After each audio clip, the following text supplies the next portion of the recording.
ಜೀವನ ಅನ್ನೋ ಒಂದು ಹೈವೇನಲ್ಲಿ ಎಲ್ಲರೂ ಅವ್ರವ್ರ ಗಾಡಿನ ಓಡಿಸ್ಕೊಂಡು ಒಂದೊಂದು ಸ್ಪೀಡು, ಒಬ್ಬೊಬ್ರದ್ದು ಒಂದೊಂದು ಮಾಡಲ್ಲು, ಒಂದು ಗ್ರೇಸು ಪೇಸನ್ನು ಮೇಂಟೈನ್ ಮಾಡ್ಕೊಂಡು ಹೋಗ್ತೀವಿ. ನಾವು coming back to how you are looking life. ಈ ಫಿಟ್ ಬಾಡಿ ಕಾಣಿಸ್ತಾ ಇದೆ, ಫಿಟ್ ಮೈಂಡು ಒಂದು ಒಂದು ಮಟ್ಟಕ್ಕೆ ತುಂಬಾ ಚೆನ್ನಾಗಿ ಕಾಣಿಸ್ತಾ ಇದೆ. ಸೊ ಒಂದು ಮಾತಿದೆ, ಅದೇನಂದರೆ a fit body, a fit mind and a loving family, ಇದು ಯಾವುದು ದುಡ್ಡು ಕೊಟ್ಟು ಕೊಂಡ್ಕೊಳಕ್ಕಾಗಲ್ಲ ಅಂತ. ಸೊ ನಿಮ್ಮ ಒಂದು ಲೈಫಲ್ಲಿ ಎಲ್ಲ ಅನುಭವಗಳು ಇದನ್ನು ಜನಗಳಿಗೆ ತಲುಪಿಸೋದಾದರೆ, ಎಷ್ಟೋ ಜನಕ್ಕೆ ಇವತ್ತಿಗೂ ಫಿಟ್ ಬಾಡಿ ಆಗಿರಲಿ, ಫಿಟ್ ಮೈಂಡ್ ಅಂದರೆ, ಫಿಟ್ ಬಾಡಿ ಅಂದ ತಕ್ಷಣ ನಾವೇನು ಸ್ಟಾರ್ಗಳ ಕ್ಯಾಮ್ರಾ ಮುಂದೆ ನಿಂತ್ಕೋಬೇಕಾ ಅನ್ನೋ ಒಂದು ರಿಯಾಕ್ಷನ್ ಇದೆ.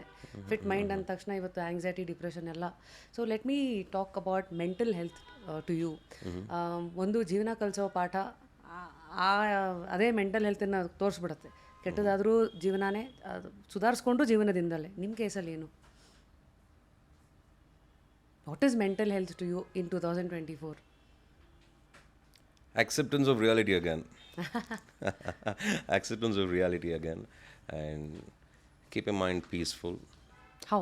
How do you ಕಂಪೇರೆ ಮಾಡಲ್ಲ ನೀವು? ಅದು ಗೊತ್ತು. ಕಂಪೇರ್ ಮಾಡಲ್ಲ, ಎಕ್ಸ್ಪೆಕ್ಟೇಷನ್ಸ್ ಇಟ್ಕೊಳ್ಳಲ್ಲ, ಎಷ್ಟು ಬೇಕೋ ಅಷ್ಟೇ ಯೋಚನೆ ಮಾಡ್ತೀನಿ.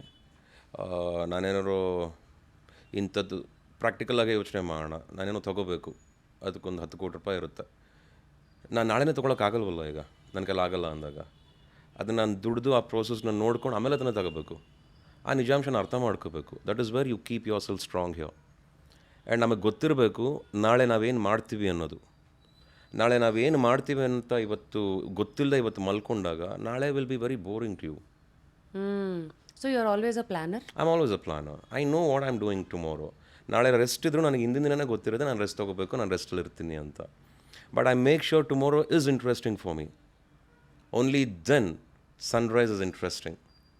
And also sunset is interesting. Believe me, sunset will look interesting, so you know, when you know what you will do after the sunrise. So that is how I look at.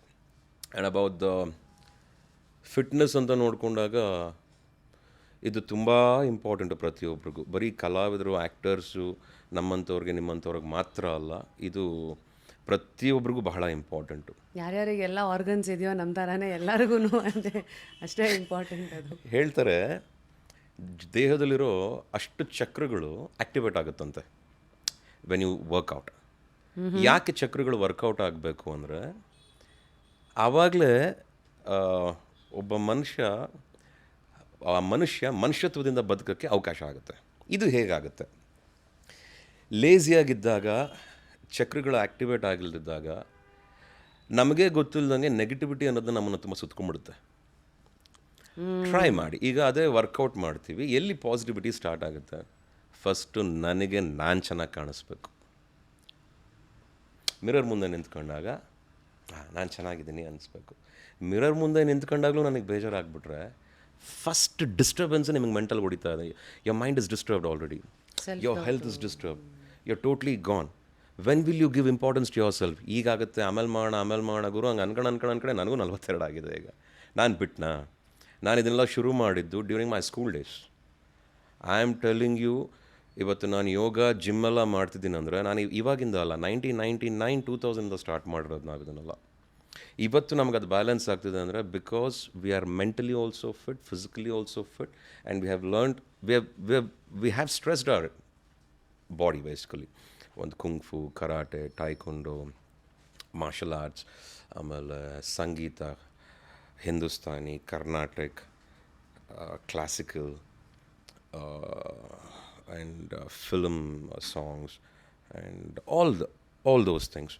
ಜೊತೆಗೆ ಕೆಲವು ವಿದ್ಯೆಗಳನ್ನ ನಮ್ಮಪ್ಪ ಹೇಳ್ಕೊಟ್ಟಿದ್ರು. ಆವಾಗ ನಾವು ಬೈಕೊಂಡು ಏನಪ್ಪಾಜಿ ಎದ್ದೇಳ್ಬೇಕಾ, 5 ಗಂಟೆಗೆ ಎದ್ದೇಳ್ಬೇಕಾ, ಏನು ಮಾಡೋ ಕೆಲಸ ಅಲ್ವಾ ಸುಮ್ಮನೆ, ಏನು 5 ಗಂಟೆಗೆ ಆವಾಗ ನಮಗೆಲ್ಲ ವಯಸ್ಸು 8-9 ಸ್ಟ್ಯಾಂಡರ್ಡ್ ಆ ಥರ.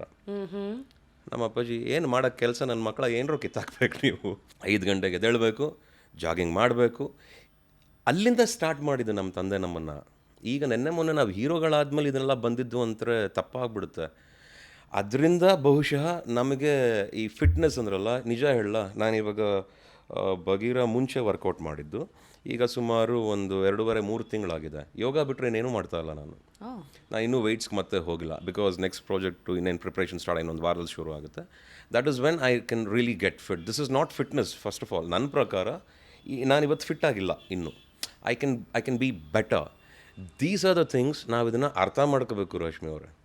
ಇದನ್ನು ಅರ್ಥ ಮಾಡ್ಕೊಂಬಿಟ್ರೆ ಲೈಫ್ ತುಂಬ ಚೆನ್ನಾಗಿರುತ್ತೆ. ಮೆಂಟಲ್ಲೂ ಸ್ಟ್ರಾಂಗ್ ಇರುತ್ತೆ, ಫಿಸಿಕಲಿನೂ ಸ್ಟ್ರಾಂಗ್ ಆಗಿರ್ತೀವಿ, ಆಮೇಲೆ ಲೈಫ್ನೂ ತುಂಬ ಪಾಸಿಟಿವ್ ಆಗಿ ನೋಡ್ಕೊಂಡು ಹೋಗ್ತೀವಿ ಅನಿಸುತ್ತೆ. So keep your self fit first. Firstly small steps ಅಂತಾರಲ್ಲ, ಇವಾಗ ನೀವು ತಿರುಪತಿ ಬೆಟ್ಟ ಹತ್ಬೇಕಂದ್ರೆ ಒಂದೊಂದು ಹೆಜ್ಜೆ ಅಟ್ ಅ ಟೈಮ್ ಹತ್ಬೇಕಂತ. ಹೌದು. ಕನ್ಸಿಸ್ಟೆನ್ಸಿನ ಹೆಂಗೆ ಮೇಂಟೈನ್ ಮಾಡ್ತೀರಾ? Because I mean how do you do? ನೀವೇ ಹೇಳಿದ್ರಲ್ಲ, ಈಗ ತಿರುಪತಿ ಬೆಟ್ಟ ಹತ್ಬೇಕಾರೆ ಟ್ರೈ ಮಾಡ್ಬೋದು. ಬೇಕಾರೆ 5 ಮೆಟ್ಲು ಒಂದೇ ಸತಿ ಹತ್ಬಿಟ್ಟು ನಾನು ಬೇಗ ರೀಚ್ ಆಗಬೇಕಂತ ಹೋದವರು ಅವ್ರು ಬಹಳ ಲೇಟಾಗಿ ಹತ್ತಾರೆ. ಅದೇ ಒಂದೊಂದು ಹೆಜ್ಜೆನ ಈ ಪಾದ ಅನ್ನೋದನ್ನ ಆ ಸ್ಟೆಪ್ಸ್ ಮೇಲೆ ಕಂಪ್ಲೀಟ್ ಪಾದ ಹತ್ಬಿಟ್ಟು ಒಂದು ಪೇಸಲ್ಲಿ ಬ್ರೀದಿಂಗ್ ಇಟ್ಕೊಂಡು ನಿಧಾನಕ್ಕೆ ಹತ್ಕೊಂಡು ಹೋದರೆ ನಾವು ರೀಚ್ ಆಗೋದೇ ಗೊತ್ತಾಗಲ್ಲ. That is what you say consistency. ಆ ಕನ್ಸಿಸ್ಟೆನ್ಸಿ ಯಾವಾಗ ಬರುತ್ತೆ ಅಂದರೆ ಫಸ್ಟು ನಮ್ಮನ್ನು ನಾವು ತುಂಬ ಲವ್ ಮಾಡಬೇಕು, ನಮ್ಮನ್ನು ನಾವು ತುಂಬ ಇಷ್ಟಪಡಬೇಕು. You have to love yourself. ಎಷ್ಟು ಜನ ಹೇಳ್ಕೊತಾರಲ್ಲ ಗೊತ್ತಿಲ್ಲ, ನಾನಂತೂ ನನಗೆ ಗೊತ್ತು ಇದು ರಿಯಾಲಿಟಿ. ಬಹುಶಃ ಯಾರು ಸುತ್ತ ಯಾರ್ಯಾರು ಹೇಗಾಗಿರ್ತಾರೋ ನನಗೆ ಗೊತ್ತಿಲ್ಲ, ಬಟ್ ನಮಗಂತೂ ನಾವು ಫಸ್ಟ್ ಚೆನ್ನಾಗಿ ಕಾಣಿಸ್ಬೇಕು ಅನ್ನೋ ಸ್ವಾರ್ಥ ಪ್ರತಿಯೊಬ್ಬರಲ್ಲೂ ಇರುತ್ತೆ. So true. ಆ್ಯಂಡ್ ಅದನ್ನು ನೀವು ತುಂಬ ಚೆನ್ನಾಗಿ ಹೇಳಿದ್ರಿ. ನಾನು ಅಬ್ಸರ್ವ್ ಮಾಡಿದ್ವಿ ಇಲ್ಲಿ, ಒಂಚೂರು ತೊಗೊಂಡ್ಬಾ ಇಲ್ಲಿ ಅಂತ ಇದು ಫೋನ್ನಲ್ಲೇ ಮುಖ ನೋಡ್ಕೊಂಡ್ರಿ, ನಾನು ಸಕ್ಕತ್ತಾಗಿದ್ದೀನಿ ಅಂದರೆ ಈ ಥರ ನಾವು ದಿನ ನೋಡಲ್ಲ. ಅಥವಾ ಕೆಲವು ಸತಿ ಇದ್ರೂ ಒಳಗೆ ಅಂದ್ಕೊಂಡು ಅಂತ ಇರ್ಬೋದೇನೋ. ಆ್ಯಂಡ್ ಕೆಲವು ವಿಚಾರದಲ್ಲಿ you are like so out in the open. I think it's confidence. You need be confident. ನನ್ನನ್ನು ನಾನು ಇಷ್ಟಪಟ್ಟಿದ್ದೀನಿ ಅಂದರೆ ನನಗೆ ಕಾನ್ಫಿಡೆಂಟಾಗಿ ಇಷ್ಟಪಡ್ತಾ ಇದ್ದೀನಿ. ಇಲ್ಲಿ ಯಾರನ್ನೂ ಮೆಚ್ಚೋಕ್ಕೋಸ್ಕರ ರಶ್ಮಿ ಅವ್ರು ಬಂದಿದ್ದಾರೆ ಅಂತ ನಾನೇನು ಚೆನ್ನಾಗಿ ಕಾಣಿಸ್ಬೇಕಾಗಿಲ್ಲ, ಇಲ್ಲಿರೋರಿಗೋಸ್ಕರ ನಾನು ಚೆನ್ನಾಗಿ ಕಾಣಿಸ್ಬೇಕಾಗಿಲ್ಲ. ಫಸ್ಟ್ ನನಗೆ ನಾನು ಚೆನ್ನಾಗಿರಬೇಕು. ಮಿರರಲ್ಲಿ ನೋಡಿಕೊಂಡಾಗ ನಾನು ಒಳ್ಳೆಯವನೋ ಕೆಟ್ಟವನೋ, ಚೆನ್ನಾಗಿ ಕಾಣಿಸಲು ಫಸ್ಟ್ ಅರ್ಥ ಆಗೋದು ನಮಗೆ. ಅದನ್ನು ಹುಷಾರಾಗಿ ನೋಡ್ಕೊಳ್ಳಿ ಲೈಫಲ್ಲಿ ಅಂತ ಹೇಳಬಹುದು.